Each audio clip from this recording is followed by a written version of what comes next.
Sarah Beeny, 51, went through grueling doses of radiotherapy and chemotherapy, as well as a double mastectomy, after being diagnosed with breast cancer last summer. Now, doctors have finally confirmed she's in the clear.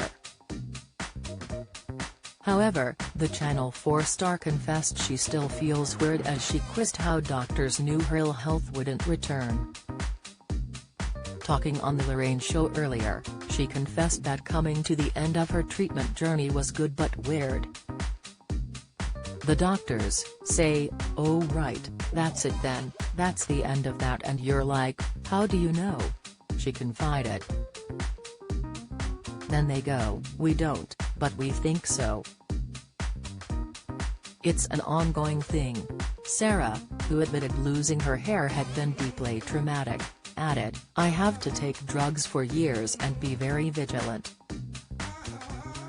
It's been a kind of weird ride." The TV property expert had lost her mum to breast cancer at the age of just 10 and had been convinced ever since that one day she would contract the deadly disease too.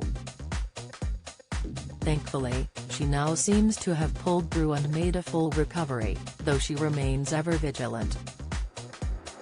Meanwhile, the star has exciting news to occupy her mind after revealing that the third series of Sarah Beeny's new life in the country will return to our screens next week. The show had previously seen the star, her husband and her 4 sons hard at work decorating their lavish stately mansion on the grounds of a 220-acre dairy farm. It followed their decision to leave the bright lights of the city behind and swap London for Somerset for a slower and more relaxed pace of life. The countryside proved the perfect setting for Sarah's recovery and allowed her some quiet time before returning to the grindstone. Her hair is now beginning to grow back, as she detailed on Instagram, while she also opened up on the subject of cancer-related hair loss on ITV. "I was trying to work out why losing your hair is so traumatic, because it shouldn't be," she mused. "It's only hair, isn't it? I think it's wrong we should feel so much shame."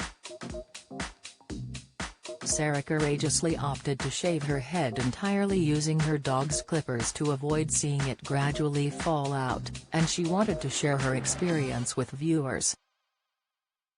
"I thought, I have a tannoy and an option to speak about this, and I think if it helps one person, I feel it's a bit empowering for me and maybe it's a bit empowering for someone else to look at it and go, okay, you know what, I can just go out with a bald head too," she declared.